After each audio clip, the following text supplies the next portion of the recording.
Buenos días. Cuando Francia se enciende, se enciende. Eso está claro. La llegada de un nuevo primer ministro luego del colapso del gobierno de Macron encendió las protestas en movimiento que se llama Bloquearlo Todo, que ha paralizado calles y servicios y transportes en todo el país. En París y otras ciudades la policía detuvo a más de 200 personas mientras el gobierno desplegó 80.000 efectivos para contener la tensión. Mientras tanto, en Polonia, escala la tensión con Rusia. Según alertó el gobierno de Varsovia, múltiples drones rusos violaron el espacio aéreo polaco. Por primera vez desde el inicio del conflicto en Ucrania, la OTAN respondió con fuego aliado y Polonia invocó el artículo 4 del Tratado del Atlántico para convocar consultas de emergencia. En Nepal, las crisis políticas continúan y se enciende con violencia contra funcionarios del gobierno comunista y sus familias. En 2 días de protestas lideradas por jóvenes, según reportes de prensa, han muerto más de 19 personas. Estimamos que esa cifra va a ser mucho mayor. Se quemaron edificios gubernamentales, incluyendo el Parlamento, y el primer ministro de Nepal tuvo que renunciar a su cargo. El ejército ha impuesto un toque de queda indefinido en Katmandú, mientras crece la presión por un diálogo político real. Ahora, sobre el tema de hoy. Arrancamos esta mañana con una verdad incómoda. Los líderes no hacen necesariamente lo bueno para sus pueblos, sino que hacen lo que es bueno para sostenerse ellos en el poder. Y no hablo solo de gobiernos corruptos y dictatoriales, también pasa en democracias. Esa es la tesis del político Bruce Bueno de Mezquita en su libro El Manual del Dictador. Y es quizás la mejor forma de entender por qué tantos gobiernos autoritarios, corruptos y represivos logran sobrevivir mucho más de lo que deberían. El secreto está en que no gobiernan necesariamente para la mayoría, gobiernan para un pequeño grupo reducido, esa coalición mínima que asegura su permanencia en el poder. Y allí entran pues los financistas internacionales, del tema que hablaremos el día de hoy, bancos como el Fondo Monetario Internacional, el Banco Mundial, el BID e incluso el Banco Centroamericano de Integración Económica. Ellos saben muy bien que sus préstamos no necesariamente transforman países, pero sí dan oxígeno a los gobiernos que no necesariamente cuentan con el apoyo popular. Un préstamo de emergencia no solo sirve para pagar deudas o salarios, también legitima al gobierno, abre puertas en los mercados, financia subsidios y sobre todo compra lealtades. Es respiración artificial para regímenes que de otra manera quizás colapsarían. Los organismos dicen que lo hacen por estabilidad de los países y de la región, para evitar el caos, para evitar migraciones, para evitar crisis económicas, pero detrás de esa lógica del mal menor se esconde una verdad amarga. El dinero internacional casi nunca en estos países se pone del lado de la ciudadanía, casi siempre termina fortaleciendo a quienes más necesitan seguir en el poder. Y ahora, para entender mejor de esto de lo que estamos hablando, pasemos a ver ahora un poco más de contexto. Vamos a ver casos concretos de gobiernos que, sin ese financiamiento del que estamos hablando, quizás ya habrían tenido que enfrentar el costo de sus abusos y de su corrupción, pero que gracias al aval de los organismos multilaterales logran sobrevivir aun cuando sus pueblos pagan el precio. Veamos este contexto.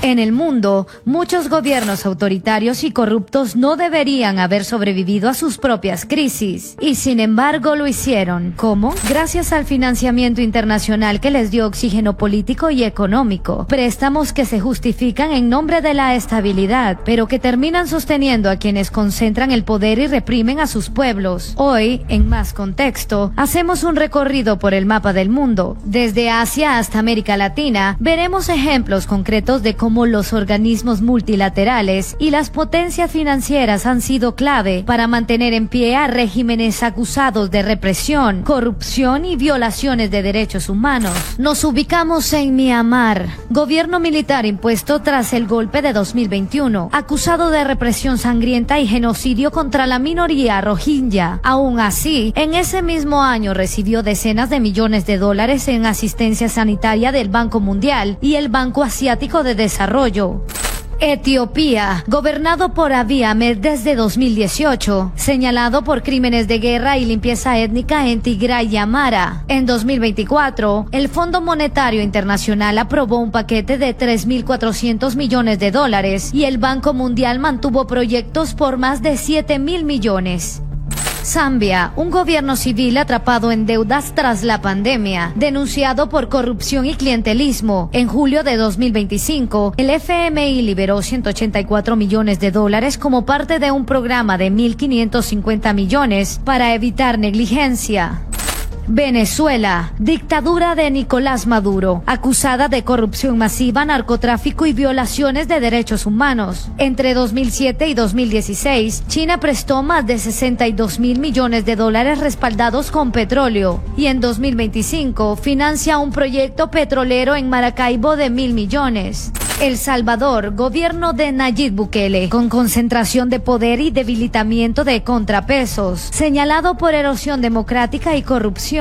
El Banco Centroamericano de Integración Económica mantiene una cartera de 1.861 millones y en diciembre del 2024, el Fondo Monetario Internacional aprobó un acuerdo por 3.500 millones.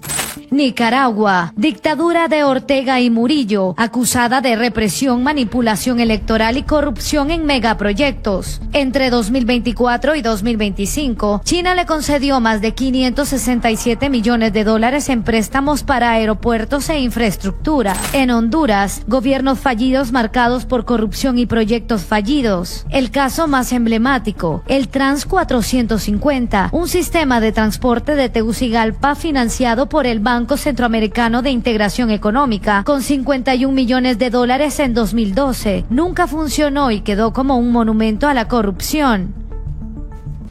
Con ese contexto vamos a irnos a una pausa comercial. Al regresar tendremos en este estudio al señor Dante Mossi, expresidente del Banco Centroamericano de Integración Económica, con quien conversaremos sobre por qué estos organismos continúan financiando dictaduras y corruptos. Ya regresamos.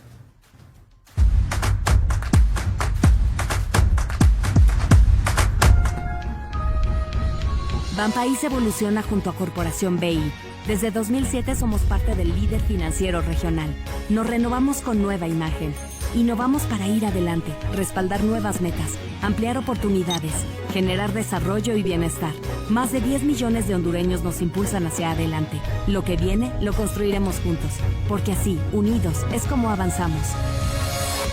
Banpaís, juntos hacia adelante. En cada rincón de Ceutec hay historias de esfuerzo, de logros, de personas como yo que toman las riendas de su destino.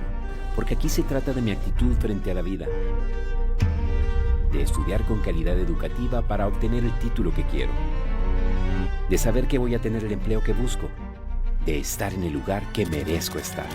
En Ceutec sabemos que se trata de esto y de mucho más, pero sobre todo, se trata de vos. Ceutec.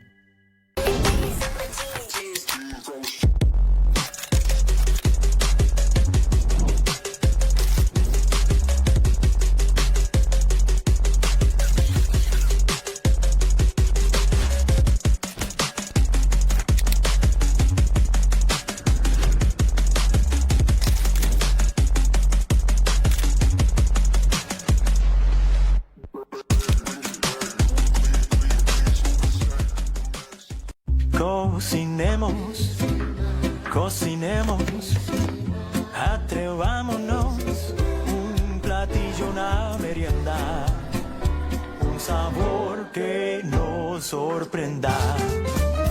Cocinemos, cocinemos, con sabores hoy juguemos, cada plato una aventura. Cocinemos juntos. Crea, descubre y sorprende con Isima.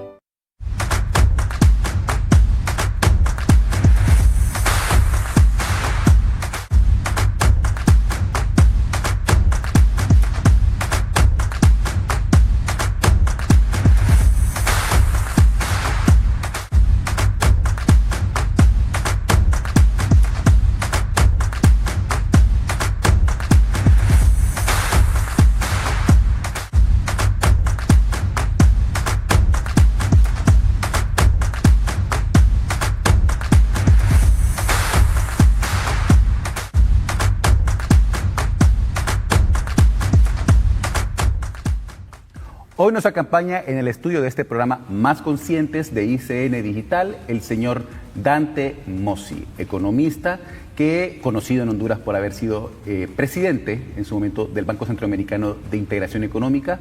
Hoy hablaremos con él sobre por qué estos organismos multilaterales como el BID, como el Fondo Mundial, el Fondo Monetario Internacional, el Banco Mundial y todo, continúan financiando a pesar de las demandas sociales, a pesar de las demandas internacionales, a dictaduras como la de Daniel Ortega, por ejemplo, en Nicaragua, acusada, como vimos en el contexto, por corrupción, acusado por violaciones de derechos humanos, ¿no? Por manipulación de las elecciones, y que de alguna forma también es este financiamiento que los mantiene vivos a estos gobiernos.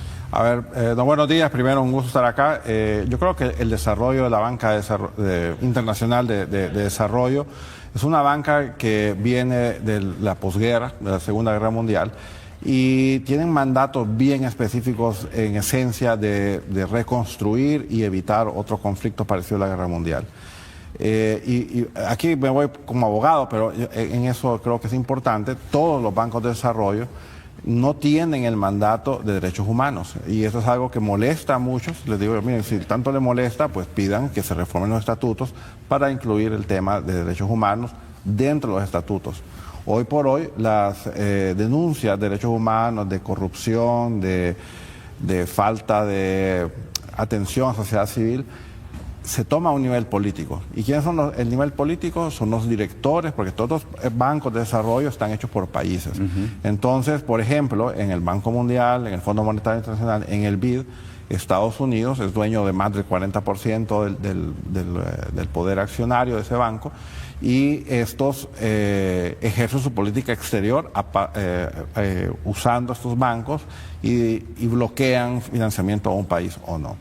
Pero el mundo ha cambiado, hay bancos de desarrollo cada vez más grandes. De hecho, los bancos más grandes de desarrollo no son ya ni el Fondo Monetario Internacional, ni siquiera el Banco Mundial. Son bancos como el Banco de Desarrollo Asiático, el Banco de Desarrollo de China, tiene 4, el Banco de los BRICS.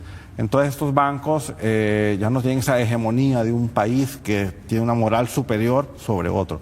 Entonces el BCE, para el caso más local, es un banco donde los países son los que votan por los préstamos, y es algo que siempre he tratado de explicar, que su servidor, mi rol por ley, por estatuto del banco, era procesar las solicitudes de los países para tener el mayor impacto en desarrollo, o sea, disminución de pobreza.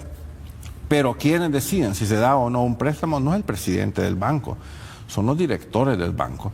Entonces, a veces yo creo que los movimientos de derechos humanos simplemente enfocan sus energías en el blanco equivocado.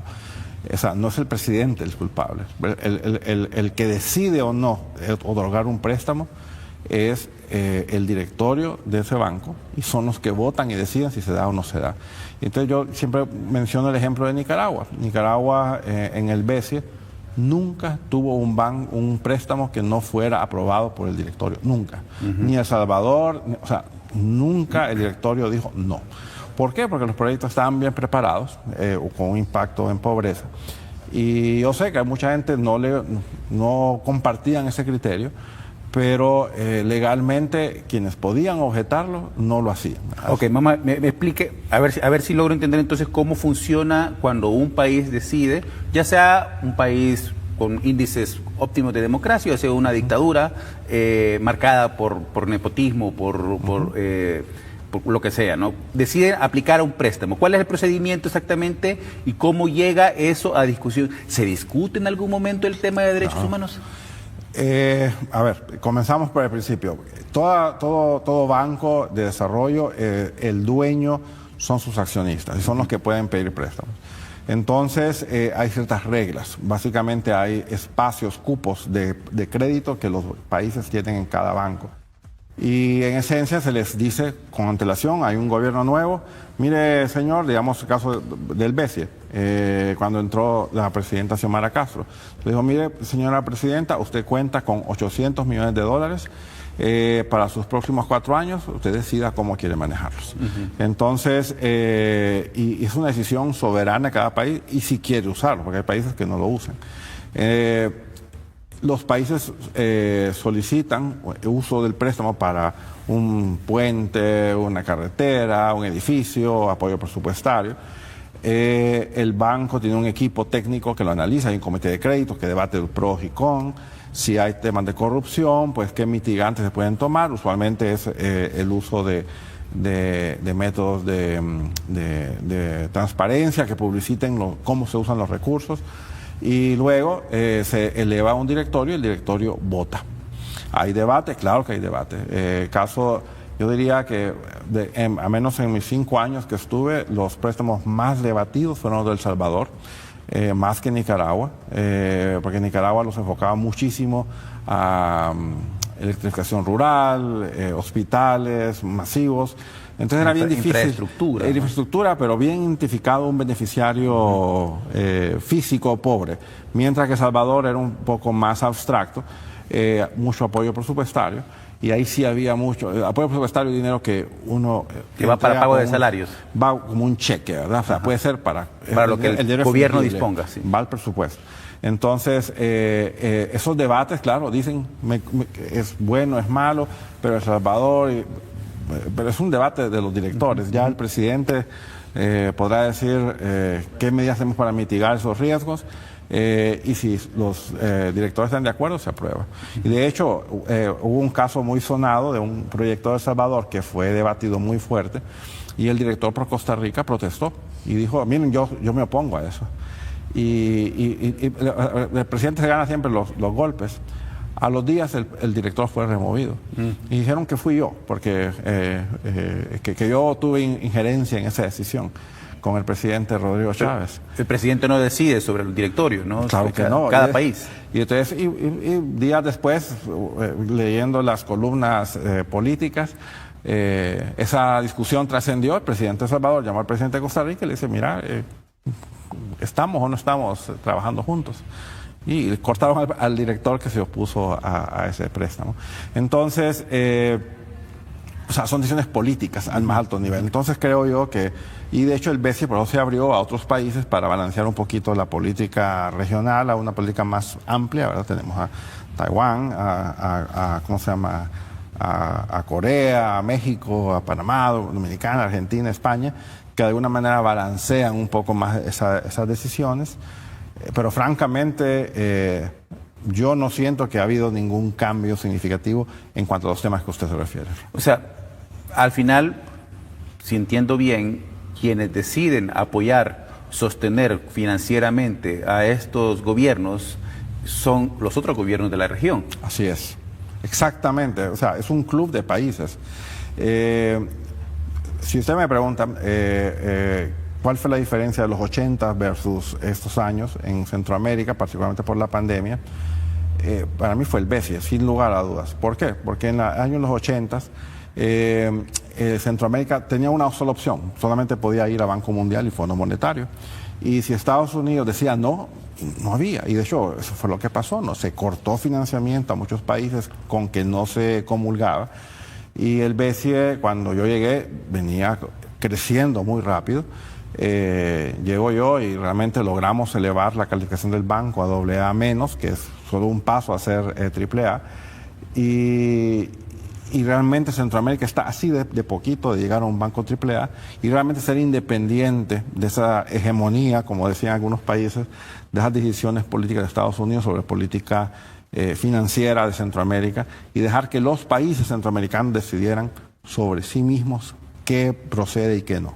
Esa sería, porque al final los otros organismos, Estados Unidos tiene un peso y los otros países tienen un peso sobre esas decisiones, según me está usted informando. ¿Esta habrá sido la razón por la cual el gobierno impulsó tanto en ingresar al CAF o cuál pudo haber sido el propósito de ingresar a ese otro organismo de financiamiento? No, sin lugar a dudas, la CAF es otro ente parecido al BCE, obviamente mucho más grande. Hay que recordar que la CAF fue un organismo CAF significaba Corporación Andina de Fomento en los países andinos. Como alguien muy querido mío me decía, mira, antes que ese banco eran otros indios, me dice, eran los bolivianos, me dice, los ecuatorianos, me dice, no había mucho que pensar que ese banco iba a hacer algo grande, iba a crecer.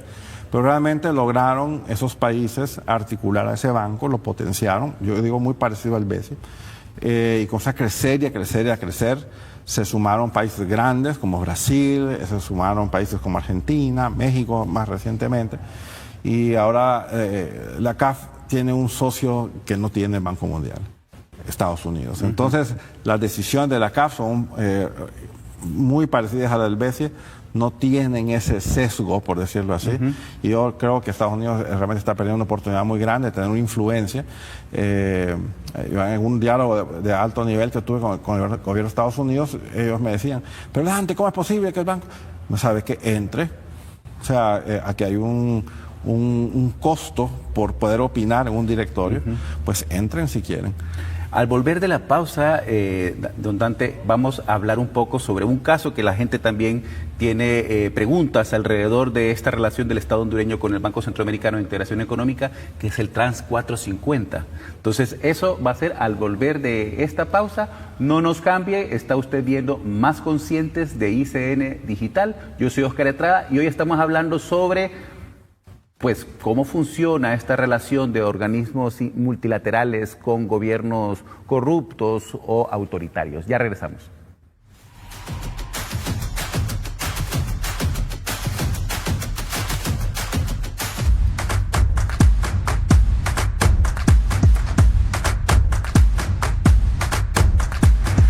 La forma de hacer rendir al máximo todo su esfuerzo es ahorrando con Davivienda, con una tasa hasta del 7.25% en la cuenta Davivienda Premium. Abra su cuenta hoy y disfrute muchos beneficios, incluyendo la tranquilidad que brinda el respaldo de un banco con calificación AAA. Visite cualquiera de nuestras agencias a nivel nacional y descubra otros beneficios con atención preferencial.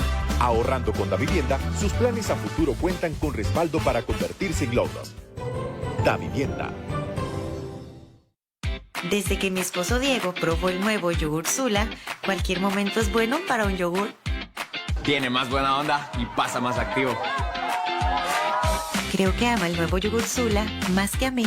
También lo probamos, lo comemos en la escuela y también en el fútbol. A mí también me encanta. Dale el nuevo yogur Sula a tu día. Nutritivo, ligero y súper delicioso. Elígelo en vaso o bebible. ¿Estás listo para emprender un viaje?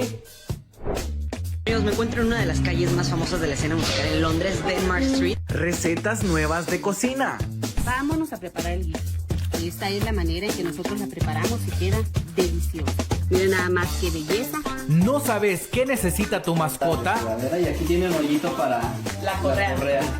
Vamos a llevarnos al perro a nuestro terreno. ¿Cómo? Creando asociaciones positivas. Toda la información que estás buscando. 1.000 millones de estrellas en nuestra galaxia. Y sí, se sabe todo, todo, todo. Y más, solo por ICN. Siempre corremos por algo más. Nos movemos para cuidarnos o cuidar a otros. Es algo que compartimos alrededor del mundo en la Bimbo Global Race. Celebra nuestra 10ª edición este 28 de septiembre. Por cada inscripción, donamos 20 rebanadas de pan. Inscríbete en bimboglobalrace.com. Compartimos lo bueno.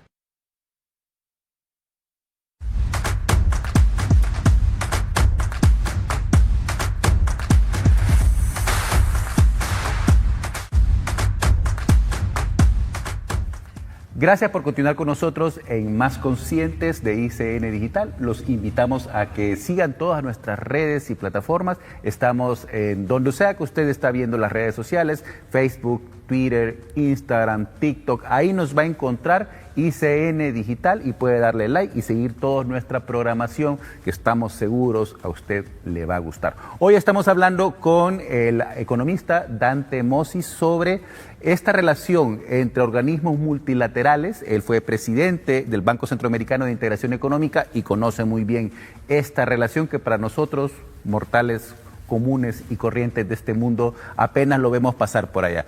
Don Dante, estábamos hablando antes de ir a la pausa sobre el Trans 450, ¿no? Que usted me decía de que le decían que podía verse del balcón de su oficina, ¿no? Pasar el tren todos los días ahí.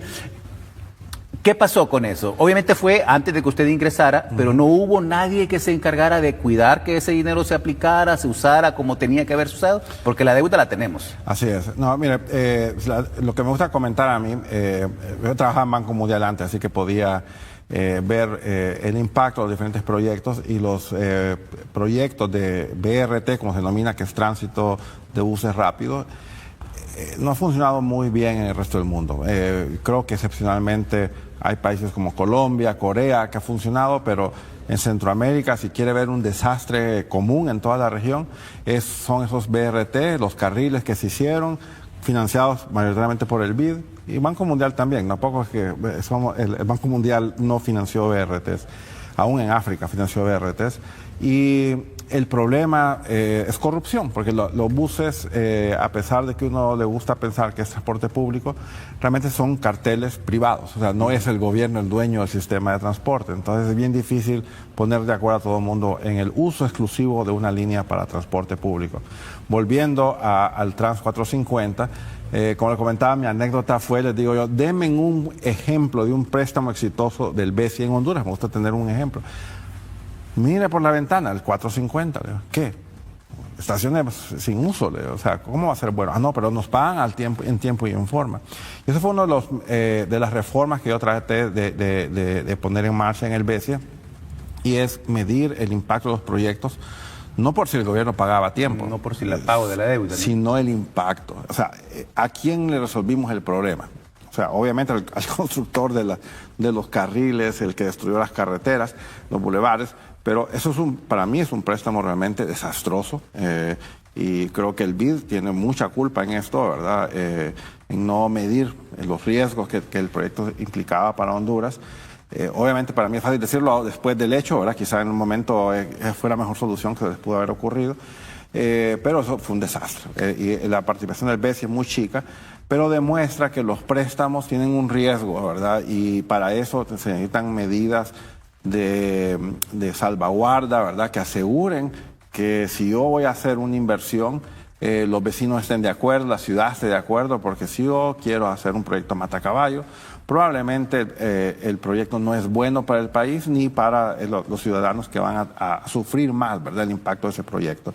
Entonces, para volver al 450, para mí es un mal proyecto. Yo más bien, yo le diría al nuevo gobierno, ya va para afuera, que miren de qué manera hablan con estos bancos, en qué manera les dan un crédito para eliminar eso. Eso es un horror, ¿verdad? Eso más bien nos quitó... No existe ningún mecanismo dentro de los organismos multilaterales para controlar que los proyectos se ejecuten.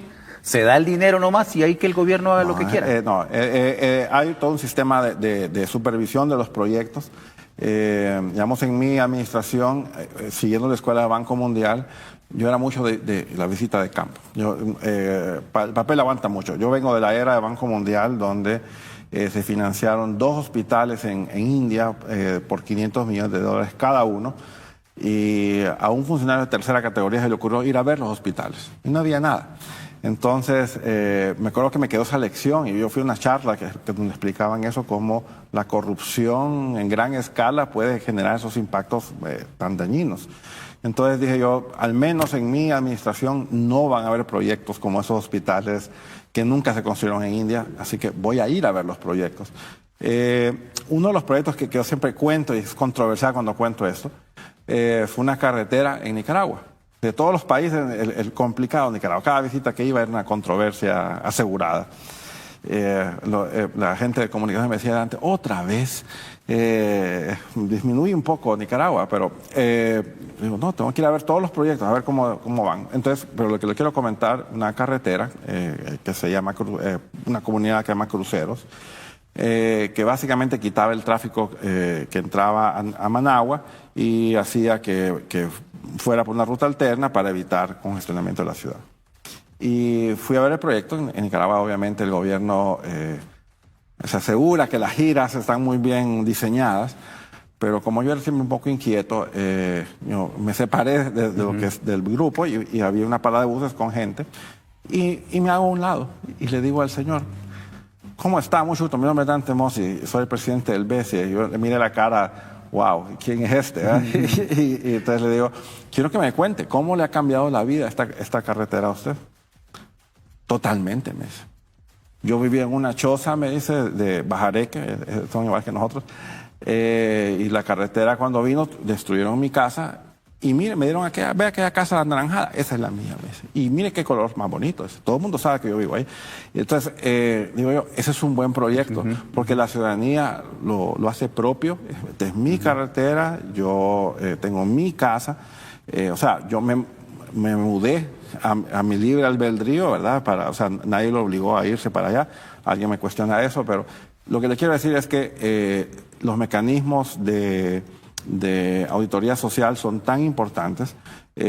Por eso yo tuve una administración complicada, porque yo traté siempre de hacer la vida pública, lo público es público, y que los medios fueran realmente los auditores. Y realmente eso a mí me ayudó mucho. Además le tocó vivir todo lo que es la parte de la pandemia también, que tuvo un costo. Don Dante, sí. Y el tema, porque pronto tendremos que irnos a una pausa, así que vamos a ver si podemos juntar la respuesta.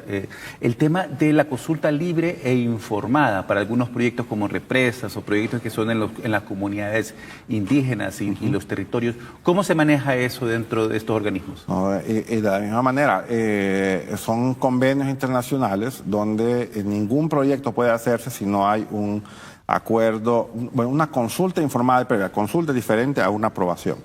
Pero si en la consulta sale, por ejemplo, que hay un grupo que se opone férreamente, eso queda registrado. Entonces uno dice, ¿entonces para qué sirve eso? Sirve porque al final esto sube a un directorio y los directores pueden decir, miren, perdón, mientras no me atiendan a este grupo de personas, no apruebo el préstamo. Y yo lo vi muy activa esa política en préstamos de Banco Mundial, donde se regresaban préstamos porque no se había seguido la política de manera oportuna. Entonces, por ejemplo, la construcción de represas, ahora en Honduras tenemos la represa del Tablón, que obviamente es una represa que viene a resolver muchos problemas. En lo personal me parece que se ha hecho un trabajo de manera tardía a la consulta previa, ¿verdad? Yo creería que no se hizo, o sea, por cuando miro las reacciones que se están... Cuando se ve las reacciones de la comunidad. De la comunidad, ¿no? Porque creo que hizo falta mayor preparación, y eso ya no estuvo bajo mi Claro, porque la consulta no es responsabilidad del banco. El banco pide que los gobiernos hagan la consulta. Así es. Pero no hacen ellos la consulta. Pero yo estaba fuera ya del banco, o sea, no conozco exactamente qué se hizo o no se hizo, pero obviamente, a mi modo de ver, no se hizo bien. Porque lo que yo conozco, y la empresa que hizo el diseño del tablón, por ejemplo, es una empresa de primer nivel. Ha hecho represas en todo el mundo, es compañía suizo-italiana de primer nivel, como le digo, ha hecho represas muy grandes. Yo no dudo de la calidad ingenieril, no dudo de que el lago que queda no va a inundar Quimistán, como se dice. Los parámetros que se dieron fueron realmente de minimizar las afectaciones, y una represa que no es como el Cajón, que su objetivo es generar energía eléctrica la mayor cantidad posible de megawatts, sino más bien es una represa para manejar el recurso agua y evitar inundaciones en el Valle de Sula y proveer agua para primero consumo humano y después para riego el Valle de Quimistán y el Valle de Sula. Así que yo también aplaudo que ahora estén haciendo la consulta. Me gusta ver esas manifestaciones de unos a otros en contra, y ojalá se puedan atender todas esas inquietudes de manera oportuna para que el proyecto se lleve a cabo. Así que yo creo que, o sea, esto no es una opción, es una obligación. El BCE, por ejemplo, en su momento otorgó $1 millón al gobierno de Honduras para que se logre terminar de legalizar el acuerdo de la OIT, de la consulta libre previa de los pueblos indígenas. Y de hecho, 169. Exacto. El problema no ha sido el gobierno de Honduras, tengo que aclarar, el problema ha sido las Naciones Unidas, porque aquí hay dos agencias que no se ponen de acuerdo cuál es la versión oficial final correcta. Entonces, porque cada país tiene sus sabores y colores. Entonces, la Oficina de Derechos Humanos está opinando, y la OIT de manera no constructiva en una versión final. Y el gobierno, por eso entiendo yo, no ha aprobado esa reglamentación que se comprometió a hacerlo. Pero realmente no es culpa del gobierno. Yo le diría al nuevo representante de Naciones Unidas en Honduras que ponga ojo en el mover, tema, movilizar. porque eso va a hacer que las cosas se tranquilicen más en Honduras. Tengo que ir a una pausa, don Dante. Vamos a regresar. Al volver, vamos a hablar, seguimos conversando con el señor Dante Mossi sobre esta relación de organismos multilaterales con gobiernos, algunos cuestionados en la región y en el mundo. Esta es la oportunidad también para que usted pueda escribirnos en sus comentarios, dejarnos sus comentarios en las redes sociales para nosotros poder compartirlo con la audiencia que nos está viendo en este momento. Yo soy Oscar Estrada, esto es Más Conscientes, ya regresamos.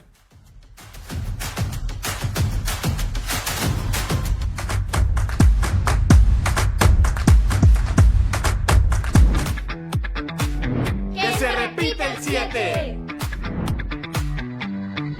Que se repita el 7. Que se repita el 7.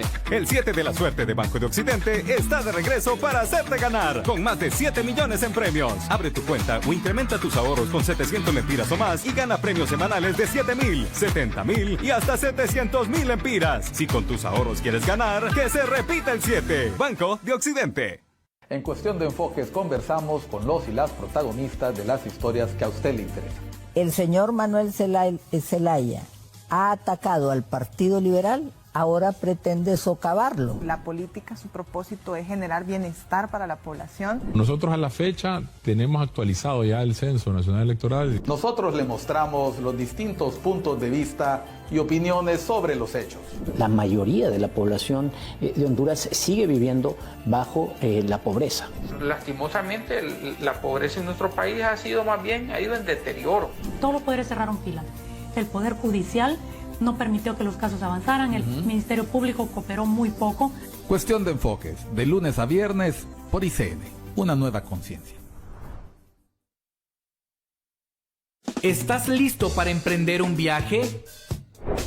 Me encuentro en una de las calles más famosas de la escena musical en Londres, Denmark Street. Recetas nuevas de cocina. Vámonos a preparar el guiso. Esta es la manera en que nosotros la preparamos y queda deliciosa. Miren nada más qué belleza. ¿No sabes qué necesita tu mascota? Y aquí tiene un hoyito para la correa. Vamos a llevarnos al perro a nuestro terreno. ¿Cómo? Creando asociaciones positivas. Toda la información que estás buscando. Las 1.000 millones de estrellas en nuestra galaxia. Y sí, se sabe todo. Todo, todo. Y más, solo por ICN.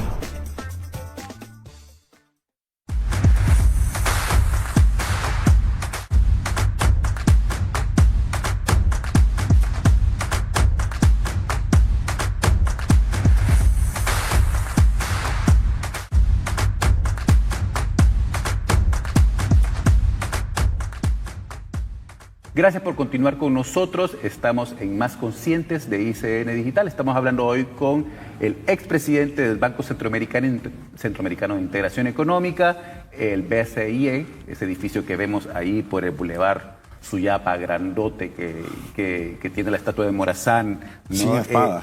Y sin espada. ¿No? Otro Morazán, porque Morazán ha cambiado. Ha cambiado según la época, porque es una de las figuras que me parece más interesante cómo se ha ido transformando según la visión de la época, ¿no? Volvemos al tema de inicio, don Dante, sobre este reclamo que viene de los pueblos, de las poblaciones y de los grupos sociales, de estos organismos de servir para dar oxígeno a gobiernos que de otra manera pues colapsarían. ¿Existe alguna forma de escuchar este clamor popular que pide, en algunos casos, democracia, en algunos casos elecciones libres, en algunos casos que se termine la persecución contra pueblos o contra grupos determinados, ¿no? Y que no termina precisamente porque los gobiernos siguen encontrando la forma de succionar recursos? Yo creo que sí. Mira, la verdad es que mucho de lo que ha pasado en Centroamérica, y eso me refiero, le comentaba tempranamente, aplica a los 5 países. O sea, ninguno de los 5 países es paloma blanca. O sea, ni de Costa Rica, ¿verdad?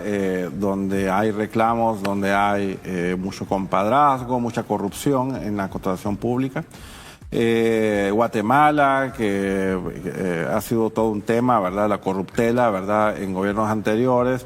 en ese al menos yo ya no estuve, así que no sé qué estará pasando, pero obviamente Honduras también tenía su buena dosis, donde recibimos muchísimo crítica, era por Nicaragua y por El Salvador, ambos países.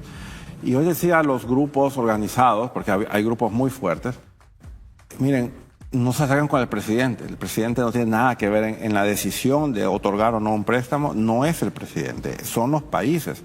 Si yo soy un gobierno preocupado por los derechos humanos, digamos El Salvador, vamos a decir El Salvador, por no decir Nicaragua, pues yo tengo que hablar con mi gobierno y decirle, mire, yo no quiero que usted me apruebe préstamos para el gobierno de El Salvador. Y ahí se acabó. O sea, y el director por El Salvador podrá decir, yo no voto por eso. O sea, el socio individual más grande del BCE es Taiwán. Entonces probablemente hay que hacerle más comunicación. O sea, la estrategia de campaña de los grupos que puedan querer cambios en sus países no es contra el directorio del banco, contra el presidente del banco, entonces, sino contra sus propios gobiernos, ¿no? Es un trabajo de activismo y de lobby dentro de los gobiernos. Es de entender la gobernanza para cambiar del banco. La Exactamente. Yo, o sea, le puedo decir, o sea, porque Estados Unidos también lo pintan como siempre el malo de la película. Estados Unidos sí era un país que usaba activamente su diplomacia para enviar comunicaciones y decía, miren, yo no estoy de acuerdo en que se le apoye a Nicaragua. O sea, igual a El Salvador, también se le dieron un par de notas de esas. Pero igual hacían otros países. Había España, a veces teníamos notas de España, estamos preocupados por ciertas actividades. O sea, y eso es normal, o sea, eso es la comunicación diplomática, ¿verdad? Donde le dicen al país, estoy preocupado por esto, ¿verdad? Para que el país mire y decida. Y eso es lo correcto, porque al final son los países que piden instrucciones, le dice, presidente, ¿qué hago? O sea, yo he estado en reuniones donde un director dice, mira, déjeme tantito, déjeme pedir autorización a mi gobierno, ¿cómo voto en este préstamo? Porque han habido préstamos muy delicados, definitivamente. Pero al final, nuevamente, no se trata de la gobernanza del banco, se sienta en su autoridad política, que son los designados por los gobiernos, son los directores, que son los que votan a favor o en contra de una operación. Como le comentaba, en el BCE, en mis 5 años, nunca, y lo digo hasta con mayúsculas, nunca un préstamo fue derrotado en directorio, nunca. O sea, eso le dice, ¿verdad?, que estas voces de oposición nunca tuvieron realmente los mecanismos adecuados para llegar a transmitir ese mensaje político. No sabían cuál era el mecanismo apropiado, el camino para poder... Y transparentar el tema de los financiamientos que, o sea, nosotros no sabemos qué préstamos está pidiendo Costa Rica o qué préstamos está pidiendo Guatemala, ¿no? Quizás si tuviéramos una manera de poder conocer qué es lo que se está discutiendo en el directorio, tendríamos una manera de poder opinar al respecto. De acuerdo. Yo uso siempre, para mí el estándar de oro lo tiene Banco Mundial, donde no solamente publican las aprobaciones, sino que publican la agenda de los préstamos que se van a discutir. Hay una reforma que se llama Reforma Pelosi, que obliga al banco a publicar todo lo que se va a discutir 20 días antes de discutirse, para que todo el mundo tenga tiempo de leerlo. Eso fue Estados Unidos. Obviamente Estados Unidos tiene un peso significativo, como le digo, en el directorio del Banco Mundial y del Fondo Monetario y del BID, y entonces pueden hacer ese tipo de reglas. Centroamérica, yo no he visto ningún país así que diga, yo quiero esta mayor transparencia, aunque hay países, curiosamente yo comentaba eso, que cuando yo llevé reformas de mejor gobernanza y transparencia del BCE, curiosamente, y lo digo con sorpresa agradable, el primer país que aprobaba esas iniciativas era Nicaragua, porque Nicaragua decía, entre más transparencia mejor, prefiero que se discutan las cosas afuera, como dicen, sin secretos, que aprobar cosas a matacaballos y sin que nadie sepa. Y que me parece que es la mejor política que se sabe que funciona en el resto del mundo. Si eventualmente me derrotan por otros motivos, pues bueno, eso es la política, se gana y en unas se pierden otras. Pero aquí estamos hablando específicamente del Banco Centroamericano, ¿no? Porque Nicaragua también tiene otro tipo de relación con el gobierno de China, es otro tipo de financiamiento que está recibiendo y ahí no necesariamente está buscando transparencia. Eso lo desconozco, pero sí le puedo decir, por ejemplo, Nicaragua recibe financiamiento del Fondo Monetario Internacional y del Banco Mundial. Y del ¿Cómo BID. funciona? ¿Cuál es la diferencia entre este sistema de aprobación y lo que ocurre en el Banco Mundial, el Fondo Monetario Internacional? ¿Cómo se discuten esos préstamos en esas otras instituciones? Sí, es muy parecido. Quizá Banco Mundial, por su escala, Banco Mundial tiene más de 140 países miembros. Inclusive las discusiones son virtuales, no son presenciales. O sea, se dejan muy poco los préstamos presenciales hoy por hoy. Los muy sensitivos o los muy grandes son los que llegan a una discusión en vivo. Pero sí siempre se sabe con anticipación la agenda, se conocen los proyectos de documento, ¿verdad?, que sustentan el préstamo, quiénes son los beneficiarios, el costo del financiamiento. Y vuelvo al BESIE. Yo cuando estaba en el BESIE, yo puse y logré ese apoyo de la Asamblea de Gobernadores, que se publicara cada vez que se aprobaba un préstamo, no solamente el monto, sino el destino y los términos de financiamiento. Yo le reto a que me diga este año cuántos préstamos aprobados a Honduras por el BESIE se saben esos términos. No se saben. Se dejó de publicar. Entonces, esa falta de transparencia es preocupante. Como ciudadano de Centroamérica, creo que ha habido un retroceso franco de la transparencia. Si antes estaban preocupados por el uso de recursos, creo que ahora tenemos que estar más preocupados. Yo espero que el próximo gobierno de Honduras le ponga más atención al BESIE. Yo creería que Honduras le conviene tener un BESIE más fortalecido, más grande, pero también más transparente, ¿no? Esto que está pasando es totalmente inaceptable. Vamos a irnos a una pausa comercial. Al regresar vamos a hablar un poco sobre las condiciones de su salida dentro del Banco Centroamericano, que eso es algo que están preguntando también nuestros televidentes. Les invitamos a que nos acompañen, nos sigan en las redes sociales, estamos en todas las plataformas, pero también si usted quiere vernos a través de televisión por cable, estamos en Tigo, Canal 33, Claro, Canal 45, Cable Color, Canal 95, Maya Visión, estamos en el Canal 308 y Multicable en el Canal 30. Ahí nos puede ver en este preciso momento y todos los días y seguir nuestra programación. Yo soy Oscar Estrada, esto es Más Conscientes, ya regresamos.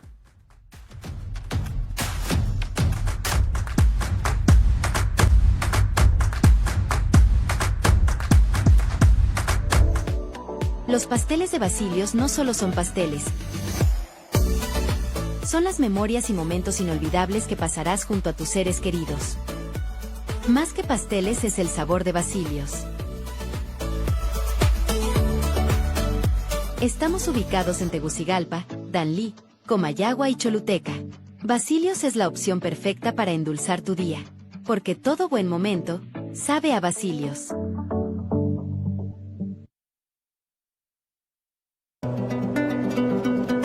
Yo siempre lo ahorro el dinero para ir al cine o para ir a restaurantes. Yo junto todo el dinero que gano. Aprendí a ahorrar desde que tenía 4 años, me enseñó mi papá. Es muy fácil y divertido. Solo el dinero que le regalan a uno o que uno gana en el trabajo, puede separar una parte y ahorrarlo. Cuando uno ya tiene todo el dinero que ha recolectado ahorrado, al final se siente feliz porque ya va a poder comprar lo que uno quería. O a veces le damos el dinero a nuestras tías para que lo metan al banco. En Banco Atlántida tu esfuerzo está seguro. El espacio que te llevará a lugares asombrosos, culturas fascinantes y experiencias únicas alrededor del mundo. Desde playas paradisíacas hasta ciudades llenas de historia. Te mostraremos los secretos más guardados de cada rincón del planeta. Este es tu boleto para descubrir lugares nuevos. Solo por ICN, una nueva conciencia. Basilios, lo mejor en pasteles helados, panadería francesa y una amplia variedad en postres. Basilios, la opción perfecta para endulzar tu día. Todo buen momento sabe a Basilios. Continuamos.